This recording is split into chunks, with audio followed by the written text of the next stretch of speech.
From the JAMA Network, this is JAMA Ophthalmology Author Interviews. Conversations with authors exploring the latest clinical research, reviews, and opinions featured in JAMA Ophthalmology. Hello, and welcome to this author interview from the JAMA Network. I'm Neil Bressler, Editor-in-Chief of JAMA Ophthalmology. And today we're going to look at strategies to reduce the carbon footprint of the annual meeting of the American Academy of Ophthalmology. And joining me is the first author of that article, Dr. Scott McClintic. Dr. McClintic is with Retina Consultants in Salem, Oregon. Scott, thank you so much for joining us. Neil, thank you for having me, and thank you for taking an interest in this topic. I have to ask you how an ophthalmologist with Retina Consultants in Oregon is doing research on strategies to reduce carbon footprints. How'd you get into this? I have to admit it's a personal interest of mine that's gone back quite some time, actually to my residency. I remember the first time I was learning about trachoma, and we worked with an organization called the Proctor Foundation that does a lot of international work. And they were talking about how it's more prevalent in arid parts of the world because they have less water to perform the hygiene measures that would prevent the spread of the bacterium. And at the same time, I was reading about how climate change would increase the areas of the world that have arid climates. And I was wondering, what is climate change going to do to our field? How much more ophthalmic disease are we going to see, and what kinds? And then not long after that, I flew to a meeting from San Francisco to Orlando and gave about a 10-minute talk and flew back. And it occurred to me, how much good did my 10-minute talk do to the world versus how much harm did the carbon emissions from my flight do to other patients with ophthalmic disease? And that thought has stayed with me over the years. And every time I go to a meeting, it comes back up. And so I was wondering, how can we quantify this? How much benefit versus how much harm are we doing with our meetings, and what can we do about it? And I think the first step is to quantify the magnitude of the problem. How much carbon are we emitting, and how much of a problem is it? And that was really the impetus for the current study. Well, that's very sobering. So what made you decide to choose the annual meeting of the American Academy of Ophthalmology? We have vacations we go on, we have talks, like you said, we give, but certainly the American Academy of Ophthalmology is one big meeting. So what made you look at that one? It is. It's actually one of the larger medical conferences that occur every year in the United States. In the year that I looked at in 2019, it was the 7th largest medical conference in the country. And so I think it's important to look at it because the impact is relatively big, especially compared to the size of our field generally. And you had the opportunity to do this at a time when our meetings really went through some fluctuation because of the COVID-19 pandemic. So if you looked in 2019 when we had an in-person meeting, was there a particular year you looked at when we were perhaps doing virtual meetings? Yeah, so it was a unique circumstance where we had a full normal in-person meeting in 2019, and then the very next year we transitioned to 100% virtual. It was the first time that the AAO had offered any virtual options. And so it did provide a unique contrast of what would happen if we transitioned to virtual meetings, and what benefits would that have, and also what negative impacts might that have. So as ophthalmologists, we often understand about changes in visual acuity or changes in the thickness of the cornea or in the retina.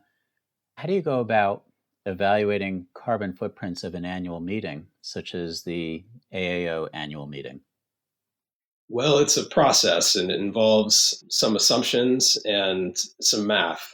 And the first step was to figure out who actually attended the meeting and where they came from. And so I approached the American Academy of Ophthalmology, and for the first time ever, they released their data to a researcher to do these analyses. And the data set provided a full list of everyone who attended the meeting. So that was participants, vendors, spouses, guests, everybody. And it showed their home city and home country, and also how many hotel nights they'd booked through the Academy website. So we had all that information to start with. And we really looked at three things. We looked at what was the impact of their transportation to and from the meeting, what was the impact of their stays in hotels, and what was the impact of the emissions generated by using the conference venue itself. And I want it to be complete. There are other papers that look at the carbon footprint of a conference, but almost all of them focus exclusively on transportation. And they have good reasons for doing that. But if we're really talking about what is the total impact, I wanted to actually see, how much do those other things add to it? Are those things that we should consider if we are going to try to make changes to make this better? So once you have that data, how do you then translate that into carbon footprint data? So there are a variety of organizations that will help you do this for various modalities. So for transportation, for instance, we use something called the Open Flights Database. So they provide numbers for from one city to another city, what is the average amount of carbon dioxide that's emitted for that flight. And then for driving, you can do something similar. So say you're driving from Portland to San Francisco, you could calculate how many miles that would take you to drive there. And then you could multiply that by a standard emissions factor, meaning how much mass of carbon dioxide is emitted per mile driven. And you can do the math and add all that up and come up with a final number of how much carbon is emitted to get all of those people to the meeting, assuming you know where people are coming from, where they're going, and how many trips that they're taking.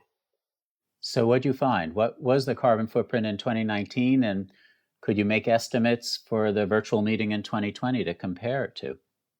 We could. So, just real quick, for the virtual meeting, it was a little bit different because no one was transported anywhere. Everyone stayed at home and worked on their computer. And in other papers that have been done, it's always just assumed that the carbon footprint of a virtual meeting is zero. But I think that that is not true.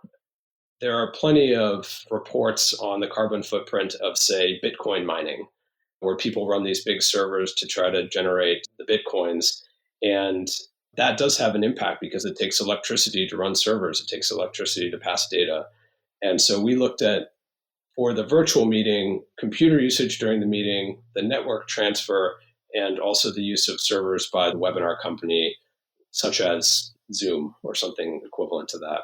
And so back to your question about the total footprints, by doing that, we found that the in-person meeting in 2019 had a total carbon footprint of 39,910 metric tons of carbon dioxide.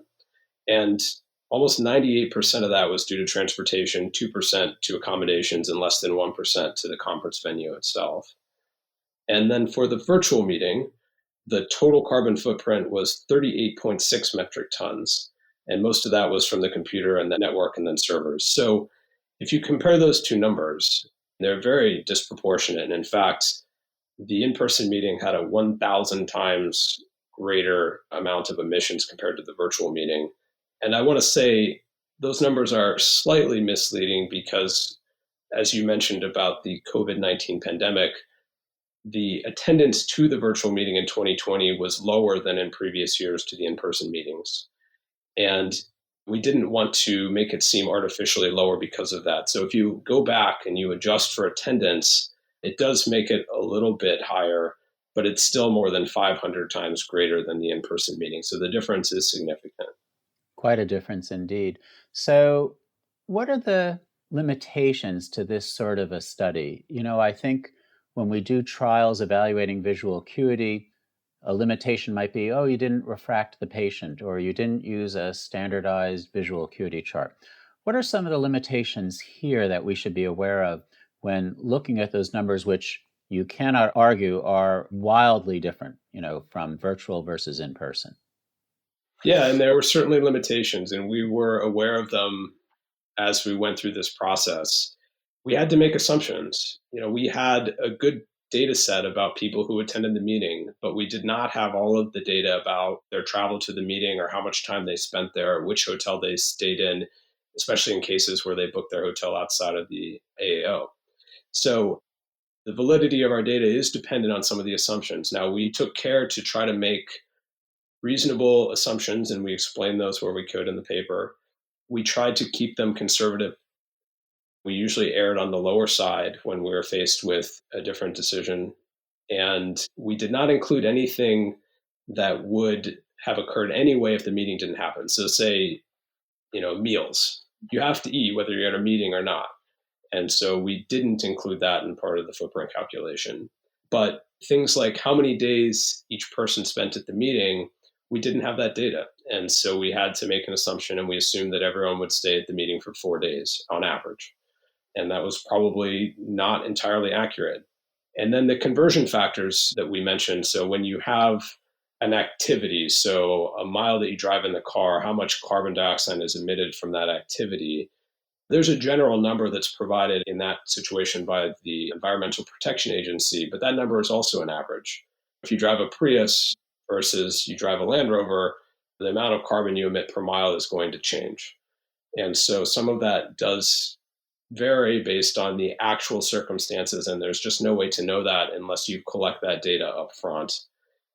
I also wanted to mention that I think, with all that being said, I think that there's a much greater likelihood that we underestimated the footprint of the meeting compared to overestimated. And the main reason for that is because that the vast majority of the emissions related to the in-person meeting were derived from people flying to the meeting. And when we made those assumptions regarding flights, we assumed that everyone would fly direct from their home city to San Francisco, and we assumed that everyone would take an economy flight. And we did that because we didn't have any other data to the contrary. But in reality, anytime you add a layover to the flight, it significantly increases the carbon footprint of that flight. And by as much as 63%, some of the calculators will say. And if you don't fly basic economy, there are multipliers that you're supposed to use, because the idea is that you're packed less densely in the plane. So if you're in economy, there's a lot of people packed in a small area. If you're in first class, there's very few people, and it takes more energy to get those few people from A to B than if they're packed more tightly. And so for first class, people recommend that you multiply the emissions by 3 to 7%, depending on the size of the first class cabin. And so for a lot of reasons, I think that those transportation numbers are probably much higher than the ones that we estimated. Fair enough. And certainly people may not have thought about that when they were looking for a less expensive fare that may have had a stopover or even a longer travel period. So, what about the challenges that people say you may have to have some stuff in person? For example, I know the Academy is an excellent opportunity to look at a variety of instrumentation all at once with so many manufacturers there. Or for people hiring individuals, it's an opportunity to go through those various interviews, perhaps by only flying to one place. How do we balance that with the challenges that you've so well presented to us regarding this carbon footprint? It's a good question, and it's one that we had considered at the beginning of our study design, because we don't want to give the impression that this is hopeless or that we have to completely eliminate in-person discourse. And in fact, a good portion of our paper is talking about what we call mitigation analyses. So we assert and agree with you that in-person communication and all the other benefits that you talked about with in-person meetings are important.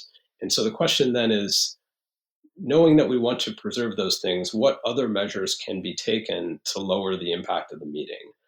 And so we looked at a couple of different scenarios, and these are admittedly kind of out of the box, but I think they're feasible suggestions. One is just changing where the meeting is held. So if you assume that everyone who travels to the meeting converges on a more central location, then the flights on average are going to be shorter and the footprint is going to be less. So what we did is we went back and we used the data from the 2019 meeting, and we imagined that what if all those people, instead of flying to San Francisco, flew instead to Chicago? What would that do to the footprint? And it turns out quite a bit. If you just move the meeting to Chicago and change nothing else, you can save almost 20% of the emissions. And then we looked at the scenario where what happens if you think a little bit more out of the box, and instead of having just one meeting, you have regional meetings. So say you have one in San Francisco and one in Chicago, and that would let each group of people who was closest to that meeting take shorter flights. And it turns out that reduces it even more. You can save 34% compared to the 2019 meeting by doing that. And how feasible that is, I mean, that's kind of outside of the scope of what we were doing here. I mean, there are other considerations for how meetings are conducted and how locations are chosen. But I think the point is that some people hear this data and assume, oh, we're never going to get rid of in-person meetings. Why bother with this? But I think that you can use this information to make decisions that don't require us to sacrifice that. These are absolutely wonderful ideas to put forth, and it's a great starting point, I think, for everyone to be aware of. And I just want to thank you and your co-author so much for putting this information together. I know you're not getting rid of in-person meetings or suggesting that entirety, but you're getting us to think about what the possibilities are. And for that, we're just very, very thankful for you putting this together and for sharing the time today to walk us through this a little bit. I encourage people to read this and think about it and discuss with everyone, not only for this American Academy of Ophthalmology meeting, but for many of the meetings that we may go to or travel for around the United States and around the world. So, Scott, thank you so much for sharing with us. Neil, thank you for having me. It's been a pleasure. And I also wanted to acknowledge my co-author, Alex Stashevsky. He's a former analyst and consultant in the finance and energy fields and has worked on other papers looking at different ways to minimize the carbon footprint of medical conferences. And he was very helpful in designing some of our algorithmic analyses. I'm Neil Bressler, and I've been speaking with Dr. Scott McClintic on strategies to reduce the carbon footprint of the annual meeting of the American Academy of Ophthalmology. You can find a link to the paper in this episode's description.